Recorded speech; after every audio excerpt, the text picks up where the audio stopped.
नमस्कार. मागील व्हिडिओच्या माध्यमातून मी आपल्याला घराचे अंगण कसे असावे याचे मार्गदर्शन केले.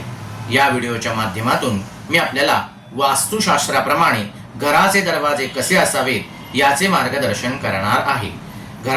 घराचे दरवाजे करावयाचे असल्यास आड भाग करून 5 भाग दक्षिण बाजूला आणि 3 भाग विरुद्ध बाजूला सोडून मधला दरवाजा घ्यावा. दरवाजे हे नेहमी लाकडी असावे. राशींचा विचार केल्यास कर्क, वृश्चिक, मीन या राशीच्या लोकांना पूर्वेकडील दरवाजा लाभदायक ठरतो. तसेच मेष, धनु, सिंह या राशींच्या लोकांना उत्तरेकडील दरवाजा लाभदायक ठरतो.